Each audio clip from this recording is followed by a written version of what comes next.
we talk about November of 2000, quote-unquote, draft though, so it's not really in his recent season. 35 total points as well. The team's helping that team win gold with his next season. He'll be going over to the Allsvenskan, and he'll be over there in what is essentially the AHL of Sweden. So it's really and playing junior hockey in Sweden. He's playing in the common. But if we take a look at some of the projected rankings of Karamaki, he was supposed to go 9 as well. ISS at 8. Future considerations had him at 12, and elite prospects had him at number 18. So there is a little bit of a variance here, although there are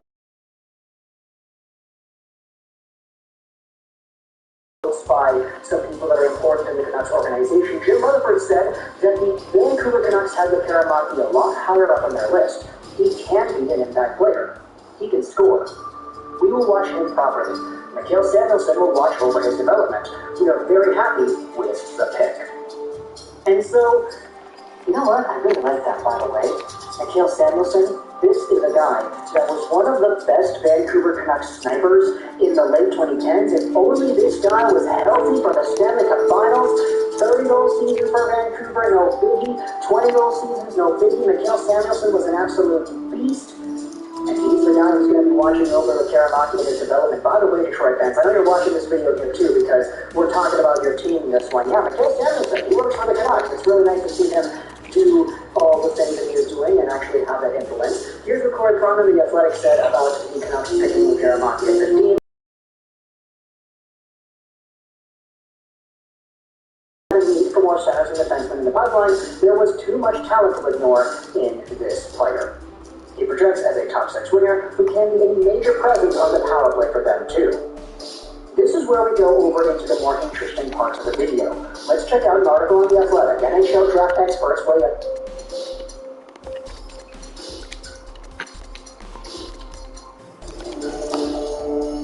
Welcome here. 20-minute high-intensity workout. Pick up the cadence, regulate your breathing. Get ready for a climb. Let's go. Okay, push on the flats. Get after it. Down to the Canucks selections in 2022 draft, published by Harman Dale a few days after the draft concluded. We'll leave a link in the description if you want to go ahead and read this, but for screenshot purposes, because The Athletic is paid for material, we're not going to be screenshotting this article and putting it on screen. Instead, we're going over onto the Canucks subreddit, because what this user, Methnick, did was they posted one quote from this article as the title of their post. I thought it was really interesting to talk about where everything went with this draft day, and this little idea kind of sparks an even bigger conversation at hand. This is what Cam Robinson said on the Athletic article published by Harman Dale. A ton of teams like with Karamaki. They had him high. I heard Detroit had a tough decision to make between Marco Kasper and the Karamaki at number 8, so we could have gone much earlier. But this is definitely a ceiling upside sort of pick. Now, just to remind you all, Detroit had the 8th overall pick in this year's NHL Entry Draft 2. They selected out of Sweden the regular BK system Marco Kasper, a guy who I believe is one of the most rock-solid hockey players in this entire draft, a two-way capable center, a penalty-killing center, a power play capable center, not the fastest guy in the world, not the biggest guy in the world, not the most skilled guy in the world, but he does everything very, very well. And Steve Eiserman went out there and said that they do feel that there is some underlying hidden talent available within Kasper and his game. Steve Eiserman usually makes some pretty good picks. You talked about the first one that he made back in 2019, Moritz Seider taken in the first round, 6th overall, when he probably shouldn't have gone there in the eyes of many NHL fans and media. You talk about 2020, Lucas Raymond, first round pick, pretty good there. Simon Edvinsson and Sebastian Costa, the 2021 picks that are doing fantastically as well. Steve Eiserman has had a pretty good track record of taking guys so far, and Marco Kasper, I feel, is going to follow that pattern. But to hear they actually had the Karamaki that high, and they were thinking very much so that he could have been their guy at 8, it makes me super excited as well. Nick summarizes this in the body of the Reddit post. I found this bit interesting in Dale's article. We know how Eiserman likes reaching for his guys, so if he had him in the top 10, it definitely corresponds with the idea that we had him high as well. And so now, taking a look at where this player was supposed to go, he was kind of supposed to be a top 10 pick in general. 9th, 8th overall is where most of the projections had him. If this player was taken in that range, by Steve Yzerman nonetheless, and Steve Yzerman is a guy that reached for Sider at 6, I feel a lot more confident in the talent and assessment of this player heading into the long-term future. I was already pretty comfortable considering he played a whole bunch of games in the SHL. He scored a whole bunch of goals already as a 17-year-old. But just knowing what we know about who had this player where makes me even more excited. And so, even though the Vancouver Canucks list of first-round Swedes is not long, it's only 5 names long. Owen, Sedin, Pedersen, and now the Karamaki. If there is a proper development path to go underway here, as guided by Mikhail Stevenson of all people, I am all of a sudden a lot more optimistic in cheering this guy on and seeing whether or not he can live up to the names that came before him. Talking to the commentator thoughts about Yarden Karamaki, the newest Vancouver Canucks prospect, but the best Vancouver Canucks prospect in the system because the Canucks don't really have too many good prospects, unfortunately speaking. Talking to the commentator thoughts about what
and these are 15 of the biggest creators on YouTube. We have Logan Paul, Federal Court, Casey, and so many others. They're going to be getting into interview challenges, and the winners of each challenge will move on to equal $1 million.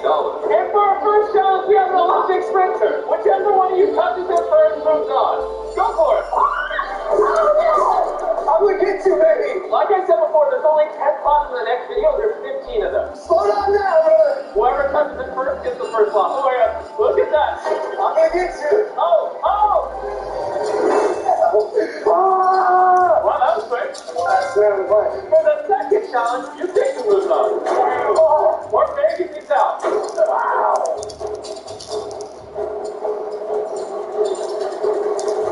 Oh, wow, that was all done. These the winners. You should claim the first two. I'm going to move on. That was easy. Yeah. For the third challenge, we went in blindfolded everybody. And we hid the money on the top floor of this $10 billion stadium. If you look down there, they're all just standing there in the middle of the field.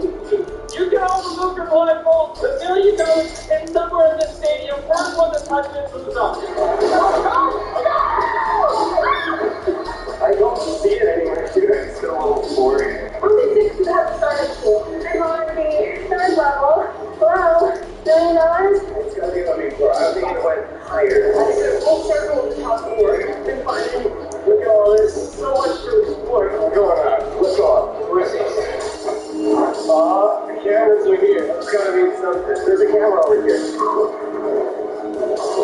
Wow, so much money. Yeah. $5 million. The money has been down. I'm glad I woke up for this.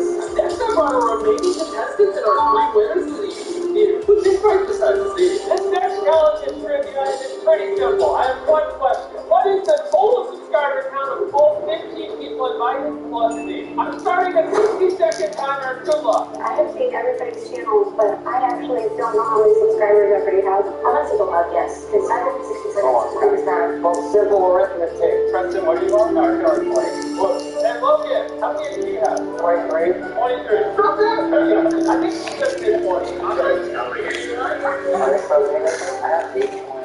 That's 528. Nolan, what do you think of that? I wouldn't know either. I've seen Zach doing a lot of recon. Zach's asking a lot of people their stuff down. 20 seconds remain! Don't distract me right now, Jim. Do you want to see my internet? I want to see your answer. Just do it. Oh, yeah. Okay. 10 seconds. 3, 2, 1. All right, put your bets down. The number is $233,400,000.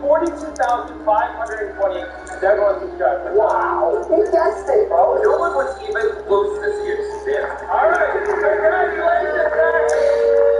Give it again. Now we have 4 of our 10 contestants already picked out. For this next challenge, we fill the entire stadium with cardboard cutouts and mannequins of Carl. But one of these is actually Carl, and whoever touches the Carl first moves on.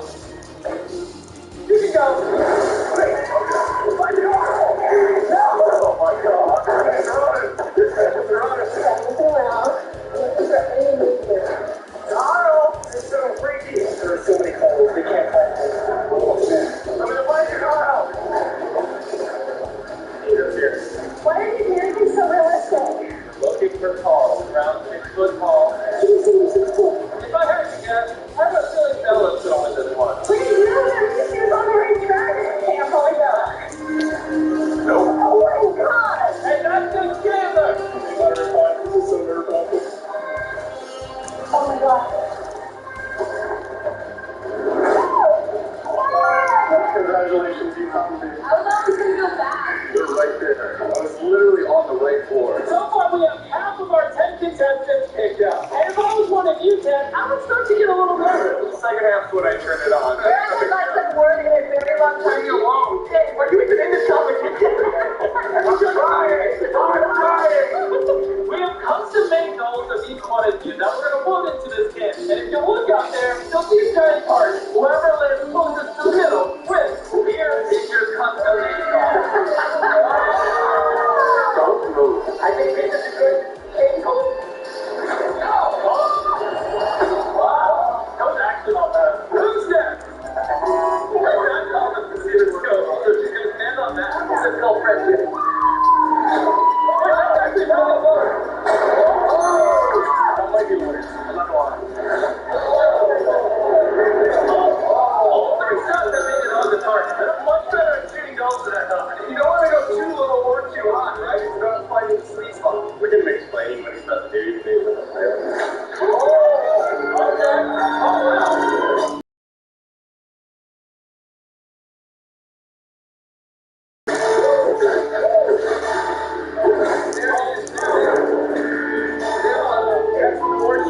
This is my goal, and you go right to the middle of that target.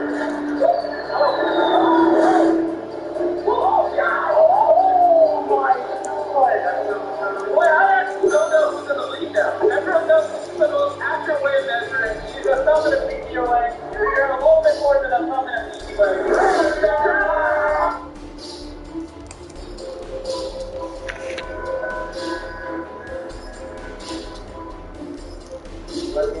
The last time was hard. The last time that you was hard.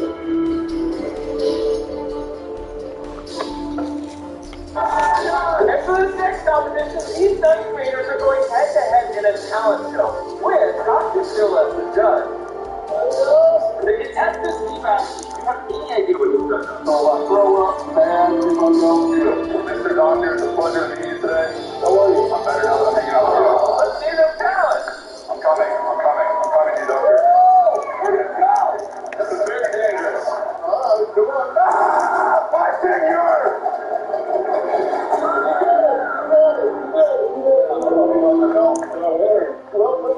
Up next is Lexi Rivera.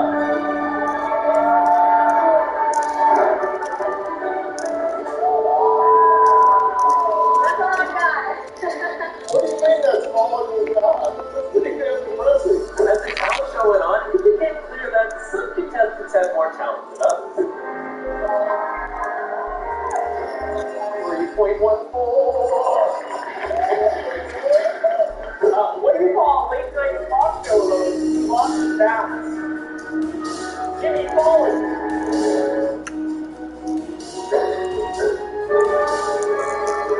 That's so right? He's so long, something I couldn't guess. I've got a handkerchief here. I want you to go ahead and hold this. I've got it in there. Magic isn't real, Dr. Phil. I'm going to try it. Now you're solid, Dr. Phil. That is my drawing on the dog. Nice try. And now that they've all performed their talents, it's time for Dr. Phil to pick his favorite. It comes down, I think, to Congratulations, Mark, you're moving on, and we're heading to the next challenge. There are 8 contestants left, but only 3 slots in our next video. The funny thing is, where things get serious. Yeah, there's a deal with that.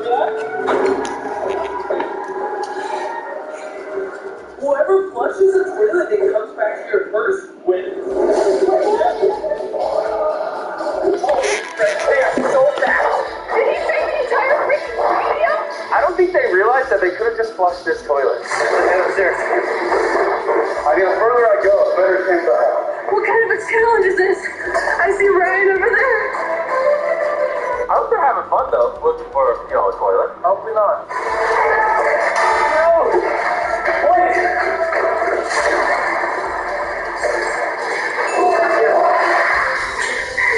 Done! Woo! Let's go! I think I got it! Yo! Woohoo! I can't believe it.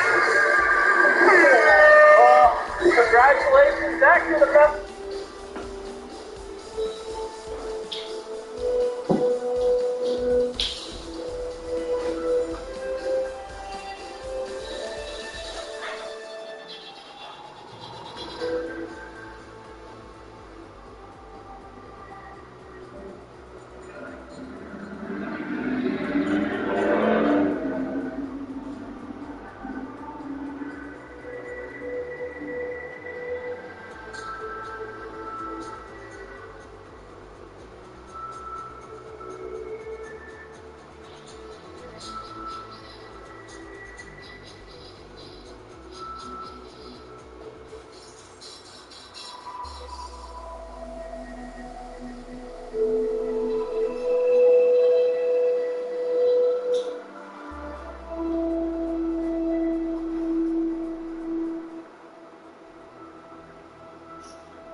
bathroom and flushing a toilet. And now, only 2 of you are moving on. For this next challenge, we have 7 old lanes, each with 100 pins. Whoever knocks down the most pins is on. And the first lane has Matt face on. So you're going first. Old lane is kind of a religion in my extended family. Doesn't matter, just bolt. Great. Okay, it's off. Oh. Let's see it. Oh, that's right on. Whoa, keep going, keep going, keep going. Woo! I'll take it. You knocked out 86 pins. I don't know if that's going to be strong enough to win. I stuck up bowling. There's full of horns. Whoa! Get the top.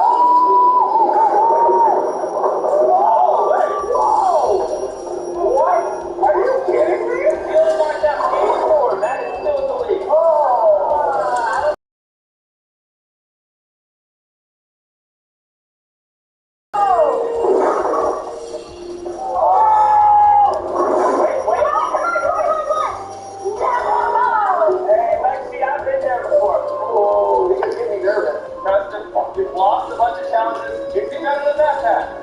Find out. Doesn't look like either. Whoa. I'm not even gonna count it. The only person standing between you and keep our $1 million is this man. Brothers. Aaron versus Mad Pat. That's a good one. Oh, it's close.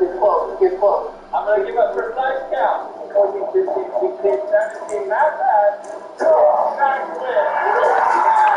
I'm devastated. Moving on, and we're moving on next challenge. And now time for the final challenge to figure out which one of you joins the $1 million game of hide and seek. I'm giving my fans 10 minutes to vote on which one of you they think should be involved. I'm going to put out a YouTube community post, and you guys can post it as one. Come on. Okay, cheers your audience. Okay, please vote for me. How do I win this? This is my project. Please, God, use this list. Hey, everybody, the votes are starting for it. Bella Park is in the lead. Wait, 1 second, wait. You're in third. Bella, you are crushing everyone. 36% of the vote. I'm excited on my pants today. I'm Preston, you're the only one that's standing in against Bella. right. How do you copy the link? 3 minutes remaining. Bella is still in the lead. I opposed it so much. Preston is in second place. I'm going to tell people to vote for you, okay? Preston is competing for $1 million right now. I need you guys to click this link right here and vote for him. Oh! Don't just sit there. Help us! Bella's 27%. All right. Bella is in first place at 36%. Congratulations.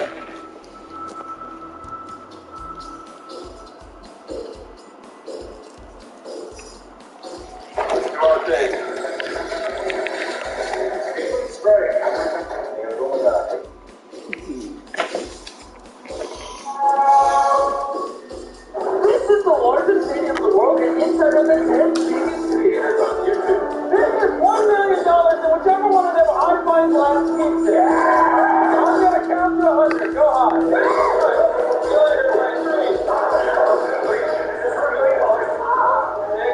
Hey, Mark, good luck. This stadium can hold 100,000 people and has a million places to hide.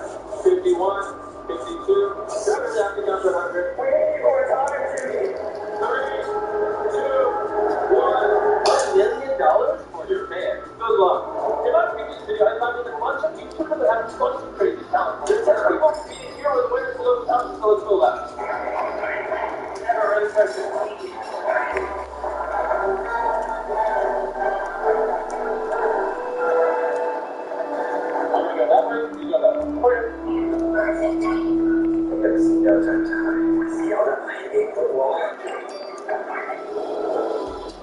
Come out, where you are. Trust me, there's some areas. I'm gonna find you. You're gonna run.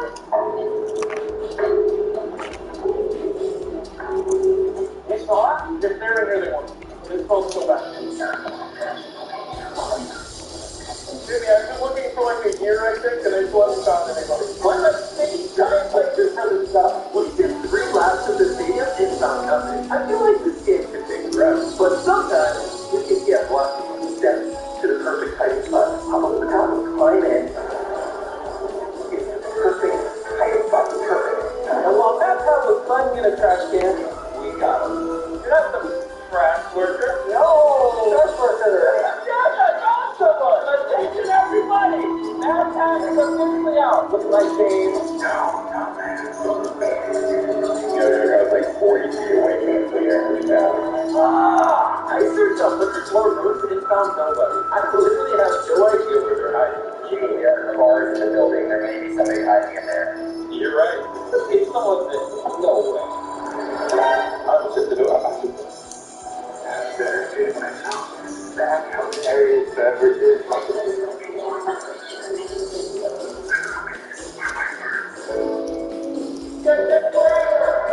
Really struggling to find them. So I invited the 5 people I lost in the last video to help me see. The objective is simple. We rip $1 million out of someone's hand. Yeah! I love the energy. 1, 2, 3.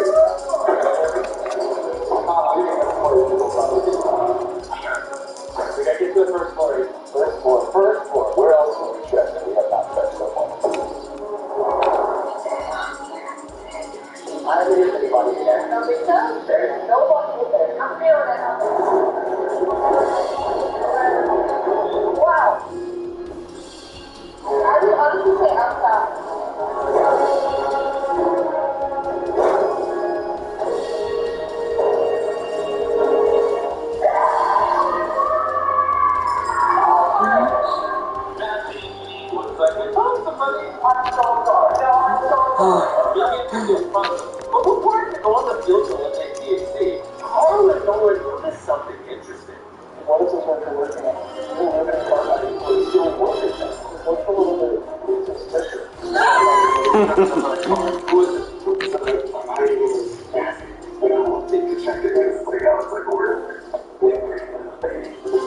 Carl kept guard at the very suspicious part. Let's see if his hunch was right. How much did it take you to push them around? I'll give you $1,000.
Breaking out his hiding skills, we were getting closer. Well, if this is a suspicious room, okay.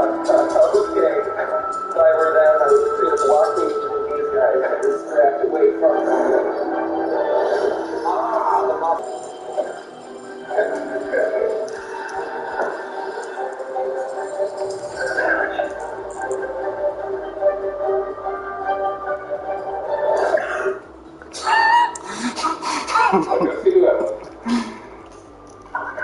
Despite not finding anyone, air racked up on the entire 100% just saw a face in this trash can. Oh my gosh! That is a real person. Oh no! You've been in this box for like 5 hours. That was worth it, but for letting, but that was not worth it. Alright everybody, we officially have our fourth person now. He was hiding in a trash can, just like Santa. I tried to stop hiding in trash cans. They don't work. Because of Mata and Sophie, I could never trust a trash can again. No one. Trash can bag. Okay, you're good to your job. Because Rosanna still has maybe I'm detecting with this little trash can. She can fit in anything. Like if I were a tiny Rosanna Pantino, where would I hide? Lonely! If I were a tiny Rosanna Pantino, where would I hide? Sure! 4. Sure!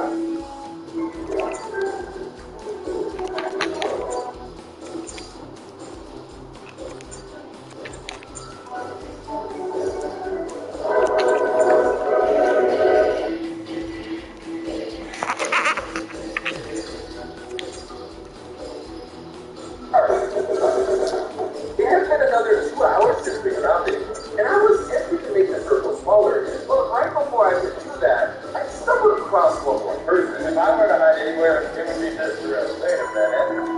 Is that the speaker right here? I'm gonna guess it's Logan. It feels like some Logan stuff. Oh, Bella! How long have you been here? Sorry it didn't work out, Bella. You didn't manage to win $1 billion for your fans. I tried. I'm gonna go find more people. I've tasted 5 remaining contestants. Bella has been found. I'm drinking the plane goes down to the first floor. This is where things get serious. We're having to move for it.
This could take that long. This is gonna be intense. We're coming for you.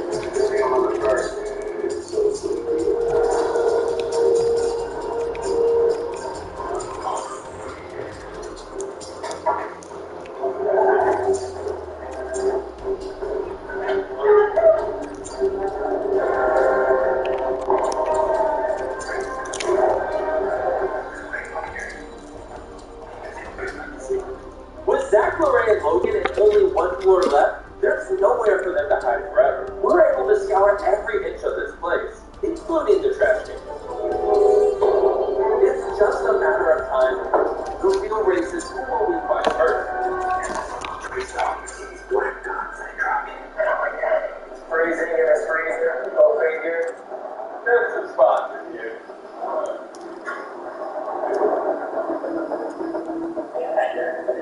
I think one of them is the ceiling. Weird installation on the countertop here.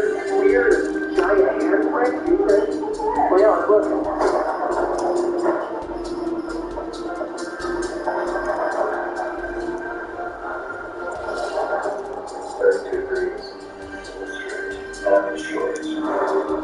Not here, man. I feel like he might have been, but he's gone now. I'm like a hunter. I'm a hunter sniffing the scent.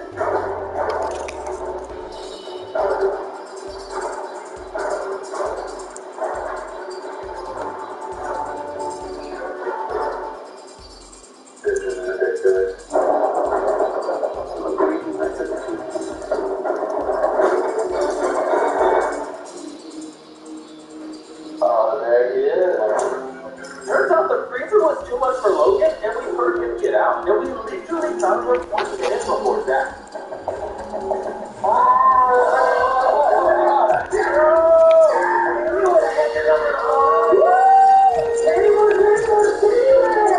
But here's where it gets interesting. Does this mean Lorraine won? About that. Lorraine actually fell asleep while hiding. We searched the entire first floor and kept calling him. We genuinely thought he was a hiding master. But it turns out he was napping on the second floor the entire time. I really just woke up. I don't know what to do. Let me know what's the rules. While dazed and confused, we eventually found him coming down to the first floor. Yeah, also shows that part of the stillness is not fall asleep, because it's actually kind of funny. And because Lorraine was outside the playing field, we unfortunately had to disqualify him.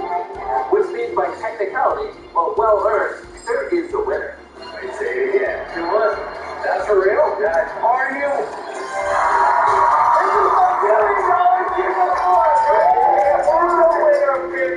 What are you gonna get this? I will do Mr. Beast style giveaway, of course. Put it towards some foster care and filmmaking ventures that I'm into for. What a nice guy.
With a little extra focus put on the competitive aspect of things, I feel that the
start now. Start. Come on. Okay. Okay. What do you think it's in the Spain? What? What do you think it's there like this? Oh. Right.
Flying types we have here today represent some of the best in the typing, and I really hope you guys see that. Also, before we get into this, there's something I'd like to point out for you guys, because I know you'll probably have to say something about what they just done. This is a very legendary heavy list. Just like the Dragon type Pokemon, there are way too many legendary flying types for me to ignore. So I ask you guys to just have mercy on me here, and legendary after legendary. Thank you guys for your understanding. And while you're watching, why don't you take some time to think about what type you want to see next? I believe at this point we've covered about half of them, so your opinions are getting limited. Enough about that though, let's get right into things.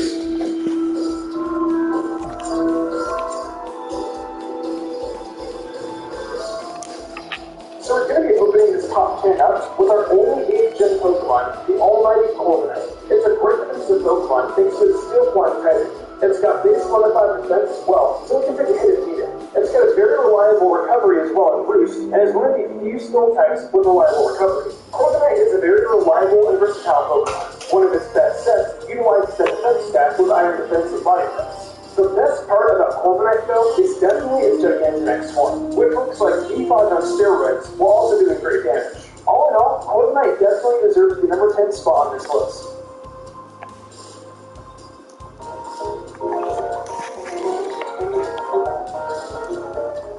Alright, let's follow up with the first of quite a few legendary Pokemon we're going to get here on this list. So far, in our adventure to the Titans, we've done Fire and Ice, and neither of those included one of Kanto's legendary bird Pokemon. Well, I'm about to say that right now, we finally got it, except it isn't one that would have appeared on either of those lists anyway. That's right, we've got none other than the electric Pokemon itself, Zapdos. It felt like a real easy decision to choose Zapdos for the top 10 today. Even with all the different options this typing has. I mean, come on, it's an electric and flying type, which is just a great deal of typing.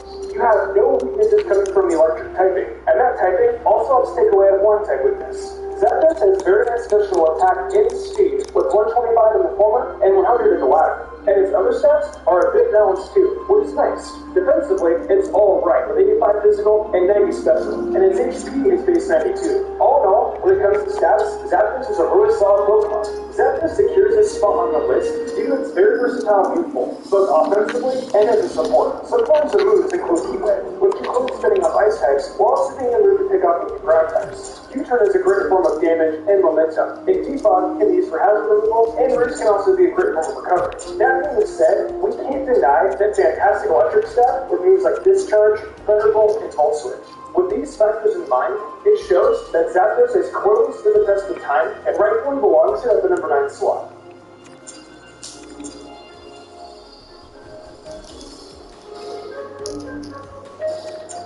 For our next slot, you guys can feel free to discuss in the comments, but I personally have placed Thundurus above Zapdos. Coming mostly from its accessibility to both the fixed offensive and utility form of Incarnate and the offensive monster of Variant form. While in its Incarnate form, Thunderous will have the ability Prankster, which gives priority to status moves like Taunt, Thunderwave, and Nasty Plot, sporting up an impressive base 111 speed stat, 115 attack, and 125 special attack stat. This force of nature does not hold back. However, if Thunderous access to its Variant form and launches your opponent's field, gets ripped to shreds.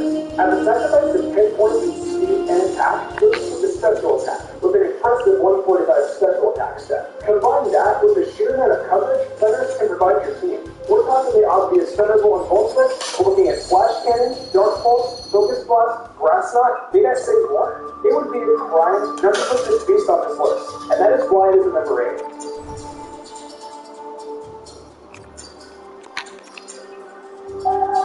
Where you're shipping it to us, place to sell. Where all your tabs go, everywhere you go. Where you can surf without getting bit. There's no place like home. Wherever you choose to have your next adventure, go Fabian and fly on any airline, any flight, anytime, even at the last minute. Switch to RBC Avion and get up to 55,000 points.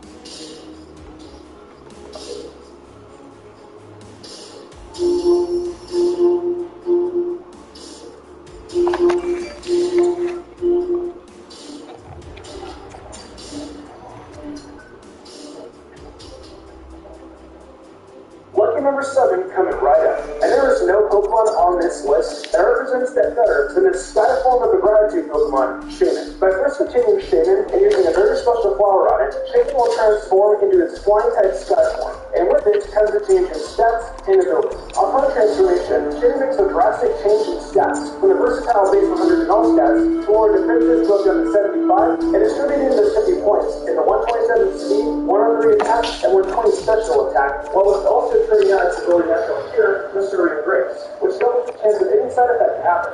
On top of being such a speed demon on the battlefield, Shaman can make great use of that speed with its ability to really make a dent in your opponent's team, especially with moves like Air Slash, which again thanks to Soaring Grace, has a 60% chance to flinch. That means, on average, you make sure your opponent is not moving while you chip away. Of course, though, we can't forget that Shaman's signature move, Sequence, which in Soaring Grace has an 80% chance to lower the opponent's special defense by 2 stages. Lastly, Shaman has some good coverage, it may not be a lot, but while it lacks in quantity, it more than makes up in quality. We're talking. This video is sponsored by Squarespace. If y'all don't know by now, Squarespace is an all-in-one platform that can assist with your business ventures in many ways. Producing a domain, designing your own website, Squarespace is by far the best service to use in my opinion. Anyways, on to today's video. Regional birds, or early birds, or right one birds, whatever you want to call them, they're staples in the Pokemon series. As with every generation, you can definitely expect to see a few ones on the roster. But not all early bird Pokemon are created equal, as some are really great to use, while others not so much. Beginning as I love ranking lists, Pokemon do competitively speaking, and not my personal opinion on them. That's a video for another day. Anyways, I'll keep this intro short and just hop right into the list. Starting off the list at the very bottom, we have a regional bird from my favorite region of Johto, the Knockdown. It really does pain me to put Knockdown this low on the list, but it had to be done. It really just is super weak. For starters, it has the lowest base stat total of any of the other birds on this list, having only 452. The most notable stats are its base 100 HP, base 96 special defense, and base 86 special attack. It has more of a focus on being a specially defensive tank, hence enough special attack to get some hits off. But honestly, that's not enough. I think if they would have poured more of those stat points into one or the other, it would have been much higher on the list. But as this stats get essentially spread out, really killed any hope for this Pokemon to be any good. It's really a shame too, because on top of having great abilities like Keen Eye and Tinted Lens, it actually had a really great loophole, having access to moves like Moonblast, Psychic, Shadow Ball, and Healing. Perhaps it can be good in some format one day, but for the time being, that day is not today. Shockingly above Knockdown is my least favorite of all the birds, the one and only Unpheasant. I really dislike this bird, and while it may not be on the very bottom of the list, I can at least take solace in the fact that it's still very close to the bottom. I mean, we've talked about this business multiple times before, so you all should know what's up. Aside from my personal opinion on its design, this thing has this one of the most abysmal loopholes I've ever seen. So what exactly makes Unpheasant above Knockdown if that's the case? Well, here's the thing. Unpheasant does, at the very least, have better spreading and stats in my opinion. It knows what it wants to be for this part. It has a very nice looking base 115 attack and pretty decent HP in defense. It also has super luck, which definitely isn't the worst ability to have. But just a limited loophole being able to blind crits a bit more often, really helps us in that too. And again, even with all that being said, this thing still sucks. While it may offer moves like Air Slash, Brave Bird, Stilling, and U-Turn, there are other Pokemon that can take advantage of those moves, as well as many others on top of being more powerful.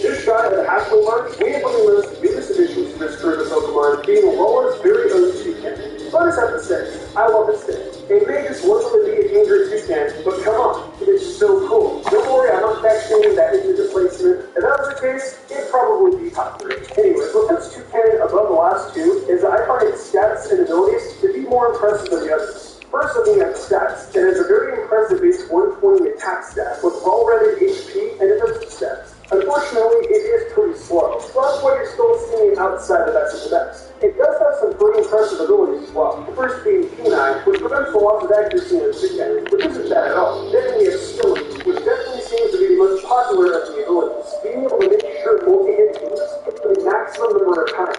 That can really help with moves like Rock Blast, Bullet Seed, and Fury Attack. But also some its hidden ability in, which just so happens to be Sheer Force. Sheer Force will increase damage done by moves by 30%, then it will remove any additional effects caused by the moves. Overall, I think a Toucan is still a little bit faster, or even has a slightly larger loophole. It could honestly be one of the better early birds of the That's not the case at the moment, but maybe the original DLC will have only see Toucan edit, but also sporting an loophole.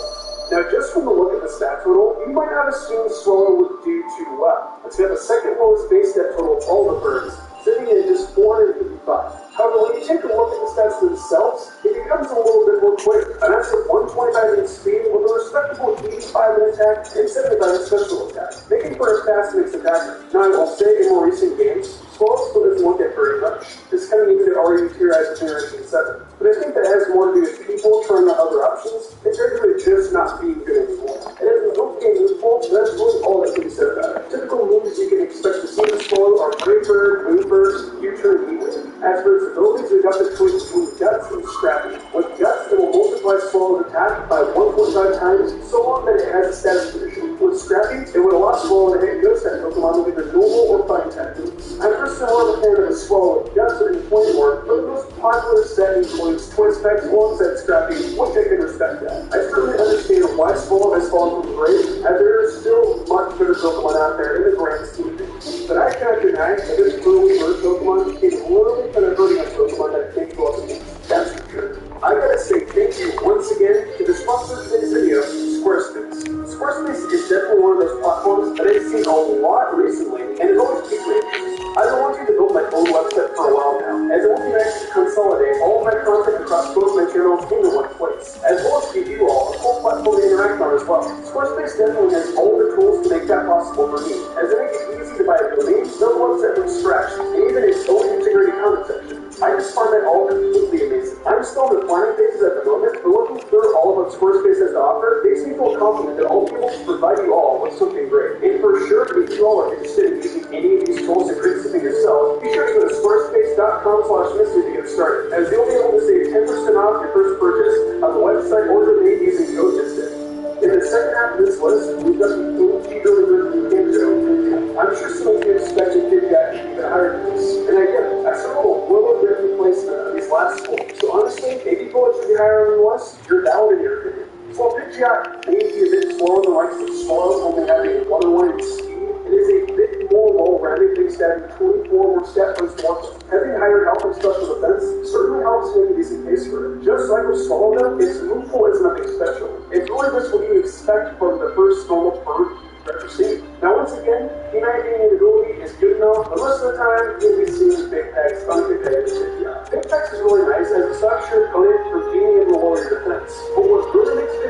part is, of course, the fact that it can make it evil. Honestly, without the oxygen, I think Kishia would have just been a little bit lower. But we have to acknowledge the fact that it did in 67, that failure really did help this old bird out. An extra 100 spread out across the stats, giving it an amazing 135 central attack, and running both of those stats is probably taking as with most negatives. Kishia has supposed to do the ability to kill them. It basically ensures that all attacks done by you or your opponent, it also allows the moves to hit during the semi-invulnerable phases of certain attacks. Now, when this Pokemon does eventually come back into some games, this list might look a little different, but we have to look across all of them as a whole. So I will stand by its choice for the time being, and I hope you all can agree with that or misappreciate that. Coming in at number 3, we have the first regional bird of which brings an entire trope of normal/flying type being powerful. This fire-flying bird really made a dent in the competitive when it was first introduced, as it was really kind of broken. Looking at its stats, it has the highest of all the early birds, having a 499 total, an incredible 126 speed, and a very okay everything else. Its useful isn't gigantic, but it's not bad by any means. Having access to Brave Bird, Flamelets, Future, and Steel will really make Talonflame shine Gen 6 still with Galewings. All of Galewings, however, see so much. Galewings in Gen 6 would give +1 priority to flying techniques, meaning more often than not, you would guarantee land an extremely powerful Brave Bird or acrobatics offense, which would crush building Pokemon. However, it was later nerfed to only giving priority in user-delivered toys. So basically, if you didn't leave a Talonflame, it wasn't any impact. Even if you did leave a Talonflame, eventually something's going to hit you, rendering it almost useless afterwards. I do say almost though, as I don't believe Talonflame is useless by any means, even if it is been extremely nerfed. Now, Talonflame is going to come back once the Sword and Shield DLC drops, so we'll have to see if it has a place in it, but I won't for it.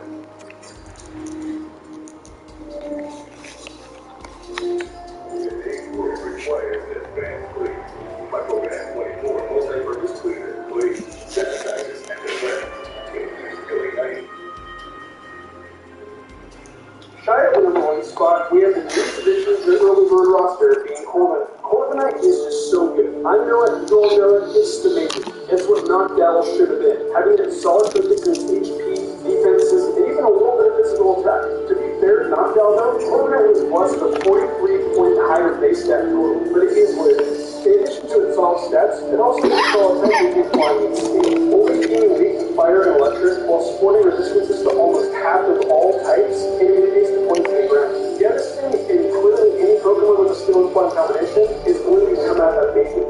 Right now, the most common kind of set you'll see on a Corviknight is a Defog set. But you'll see a little bit of offense sprinkled in there to keep some Pokemon kept in check, or if you need to get out of tricky situations with things like body press and weakness. Hey, come on, pressure is an ability. Yeah, I don't need to go on about Corviknight anymore. You'll get it by now.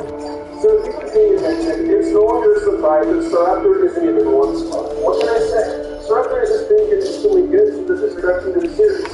Stats-wise, we've got a fantastic 120 attack, and we've got a really solid 100 speed. Move-wise, it's pretty what you expect. If flying type moves, it's a tiny bit of coverage. However, it does have access to close combat, which is one of the reasons that it sets it far apart from a lot of experience versus weather. Then, when you add all of that up together and get Reckless, yeah, GG. Reckless increases moves with recoil damage 1.2 times. So when you slap on the likes of Brave Bird, Close Combat, and Double Edge, it's pretty much a wrap from there. I don't think Corviknight was giving it a run for its money, but I think at the end of the day, Staraptor still edges it out because of its longevity and just how hard it can hit. Well, that wraps up my rankings of all the early bird Pokemon. I don't think many of these placements will come off as surprising to a good amount of people, but I hope you all enjoyed the purpose. What do you all think? Did I nail this ranking on the early bird Pokemon, or do you feel the order should be a bit different? Let me know in the comments below. If you enjoyed the video, why don't you like and subscribe to the channel notification and later this discussion. If you want to support the players, consider following my playlists for a lot of Pokemon content. Okay, so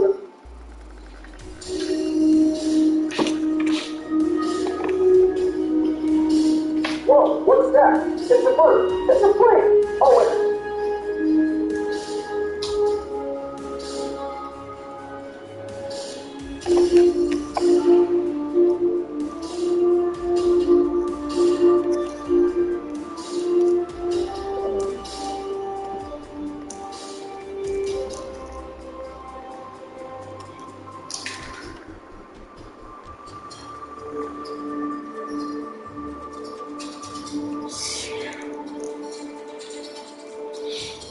While the summer has been generally quiet for big game releases, one game that has become one of the most anticipated title. I want to say of the summer, but maybe some people will even go as far as to say of the entire year. I mean, hell, it's the most wished game on Steam right now. That is, of course, the game from Annapurna Interactive, the Blue 12 studio that's releasing in a couple days in Stray. I was shocked when I initially saw social media numbers of buzz that Stray was pulling, but I guess this is just a statement on how much people love cats and the style of the game that Stray is. There's a lot of potential games, a lot of things to catch to it.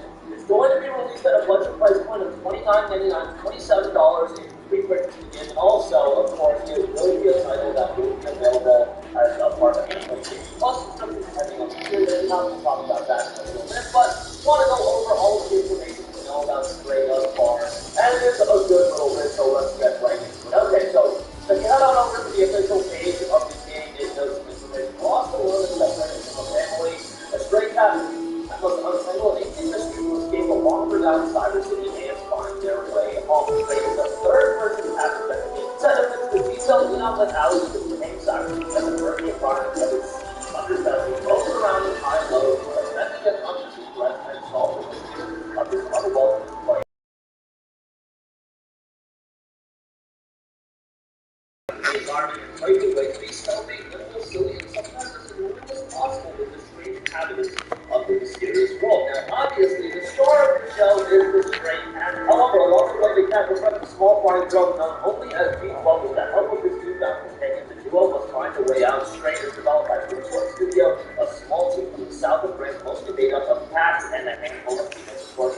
The game is being published by Annapurna Interactive, one of the more notable publishers these days, and they've been putting out some good stuff. Now, so going back to the PlayStation blog post, there's quite a few bits of information coming directly from the producer of the game and from Blue 12 Studios. And Stray is a game that's been in development for a very long time. Initially named HK Project, note on the blog, it notes that the vision for this game, initially named HK Project, started 7 years ago by doing this with co-founders of Blue 12 Studios. Really amazing to see that it is now an actual full-fledged game and will be enjoyed by and hopefully enjoyed by so many players all across the world. There is relatively so much on the world, all the other countries constantly struggling with creating an interactive cat is definitely the most tricky one. Trying to control a cat, whether it's in real life or when making a video game, is definitely not a walk in the park. At the very beginning, we did the controls and animation of our star character needed to be absolutely spot on, and we were going to properly dictate ruling units of skill and movement. The cat animator of this studio, Nico, took the challenge to heart and spent considerable time looking for images and video references. And somewhat surprising thing we found is this. It really seems like the whole internet was basically invented for the sole purpose of posting loads of cute cat pictures and videos, so we ended up having a lot of these material to work with. Also, about 80% of the studio itself are cat owners. They also have two cats in the studio working with them, Oscar and June, and seeing them interact with objects around the office gave us quite a lot of inspiration for the various cat interactions that are possible throughout the game. And of course, they have all been reviewed and approved by June and Oscar themselves. So very humorous as far as that's concerned. But authenticity is obviously something that they wanted to know more. As far as portraying the cat's movements and his emotions and what it does throughout the game, I just think they put a lot of emphasis into that. Now, as far as gameplay goes, yes, you play as a stray cat, and I wouldn't be expecting something that would be big on the high octane. There will be times when you're flying through the companion beats well, and they'll take out other machines and whatnot that is impacting the stray. But as far as the majority of the gameplay, it's more centered around exploration, puzzle solving, and immersing you into this young-lit cyber city, which honestly, for a game like this, I'm not trying to play as a cat that's hack and slashing its way through a city, although that would be a pretty cool game. But Stray is not that game. And Stray is going to be a game that'll be released at $29.99. How lengthy will the game be? Well, it'll take about 8 hours to finish, and that's something to the developers themselves. However, if you wish to find and pick up all of the collectibles, it would take you a little bit longer. And as far as customizability goes, Stray is its own cat. It's the story of the cat itself, so customizing the cat is not an option. You'll be the cat that is in the game. So yeah, take that however you want. I should also note while the game will be seeing a digital release right out the gate, it will ultimately eventually be getting a physical release as well. Physical release will be coming on September 20th from the distributor SteveY Games, and it'll come with a copy of the game and full color art card itself. Well, pretty cool. That will be out until September 20th, so that's still a little bit of a ways away. Straight up the digital copy of the game usually off on the generally priced at $29.99. And if you are a PlayStation Plus Extra subscriber or Premium subscriber, you'll be able to download the game and play it as a part of your subscription on the day of release. So if you want an easy way to play the game if you're playing on PlayStation, signing up for PlayStation Plus Extra might not be a bad idea given all the other benefits you get. Otherwise, if you do want to pre-order the game, you can get it for $27 with a pre-order discount, which I think is fairly priced. Given the length of the game, given that this isn't a super big one game, but the uniqueness of the game, the fact that this game has really taken the game world by storm. If this one studio and Monopoly Interactive can deliver something quality here, I really see this game doing incredibly well from a commercial standpoint. We'll see. I know some people are a little bit disappointed that, you know, it's not overblown exploration as far as exploring like this huge overblown cyber city. And as far as actual exploration goes, there are times where it seems a little bit restricted, where you have to go to a location and it'll give you a jump pump when it's trying to keep the game focused and on pace. So ultimately, we'll have to see how execution does turn out. But I think it's super competitive, and I know a lot of you guys are based on the comments about this game. Let me know your overall thoughts on what you're anticipating the level of excitement. So a lot of people who play this game, you really said they are checking out all the summer. So sound off with all of your thoughts in the comment section down below. That's good. Hey guys, we hope you enjoyed the video, and if you did, make sure to hit the subscribe button, and if you're already subscribed, do us a favor and hit the bell icon. This way you'll be notified whenever we post a new video. That's the best way to keep up with all of our uploads, and we usually try to upload 2 videos a day. And with the bell icon hit, you'll be notified whenever we do upload a video. As always, thanks for watching.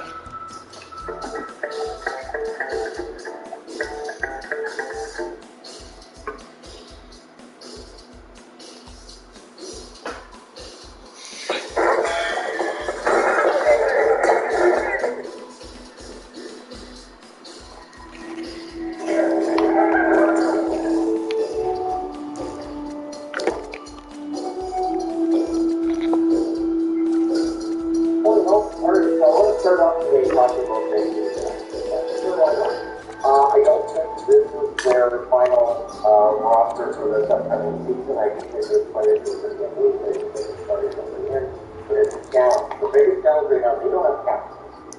So that's one thing when you're looking at captains. I understand that everyone has the error. But currently, you don't throw any captains. Those having the captain, even with Burl and the LJR. It gets a little bit nice. You don't necessarily want to spend that story and spend every dollar possible. So the other big thing is that we right now for the big dollar conflict. It's going to be there. It's going to stay. And there's a lot of talk about, well, you know, it's not going to make a big risk. It's a big risk for the Canucks. The big risk for the Canucks is, well, GMs are pretty smart, right? GMs are pretty smart. I think GMs understand that the season that Miller just had 99 points in Vancouver. Unlikely to follow it up with another 99 points. Very good forward, good player. So that's the same thing with NHL. The young man doing now for one guy who's 30. So mostly their production fall off, right? There are some sort of exceptions to that, but players will be doing that production fall off. The danger for Miller is this one too. He's coming off from that contract right now, our target, $9 million to be a captain. But it starts to find that number of distance is falling back more with the average, and or the other back.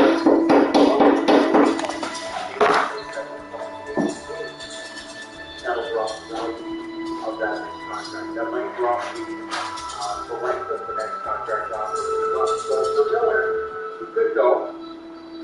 If he did go, I don't know how crippling that is, but here's the thing. Miller's actually ideal by holding and living in the middle.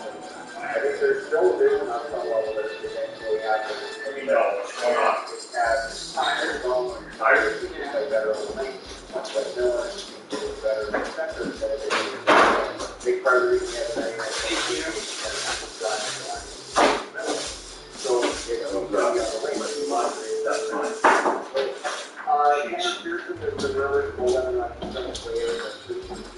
got to let me go on anyway. Yeah. Still that kind of high. And again, for okay, so you got somebody coming to help you? Yeah. Where are they? They're with Scotty right now. Okay, tell them when they come to help you with the sheets and everything, okay? What's this doing in here? Well, that's where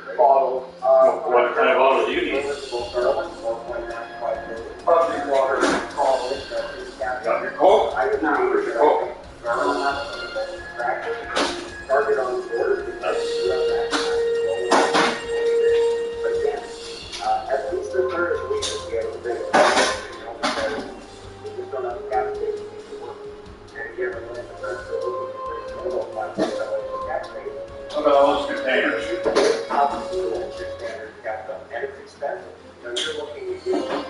Where you hiring that? Stuff for hiring. Where's your pop? Where's your staff? Where's your pump staff? You want your computer desk, what do you have your pop? What are you doing? Not much. I like Patterson more about Master. I think that could be a really good one. Because it's pretty good time. But usually take it to once the Patterson plays out of Miller, then we'll really go. I gotta come on to you, change all your lines, you got all your big lines. Okay. Who were you trying to phone last night? He like talked to You dialed me, so you're trying to phone somebody else? I asked the What's that? I asked the your name, I asked, I didn't meant to phone you. Well, who did you mean to phone? You must have been dialing somebody else. No, I wasn't phoning you. Bill Lynn, I was retired. not being brought in to play football. Clean up day today? Yeah. You're not done yet, are you? No. Hey, see you later. We're going to go to Costco look for a TV for you. Okay. See what that's going to be good. See you later. Because this last guy was 5.5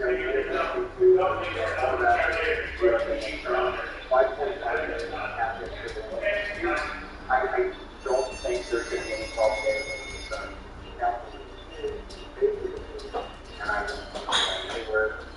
They get the $26.5 million cap hit for another 2 years. I don't know if they find a taker, great, but again, I can't see anybody just taking one.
here.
Out and take that.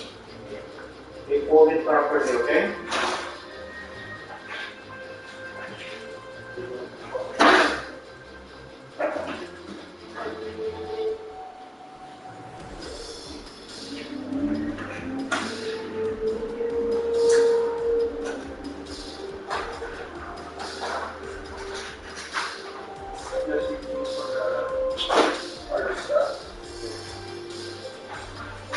Hold the pan too. Give you some hands.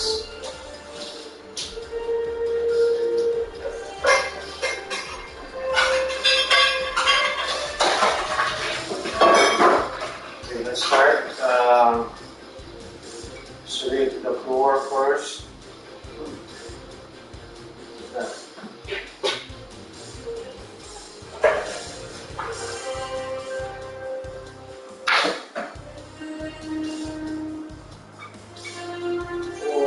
Use oil, butter. Okay.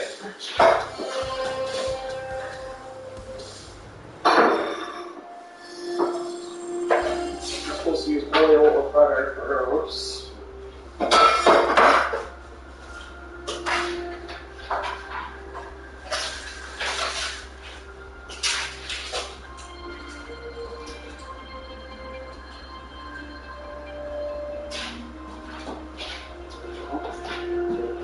We're going to pull out the garbage.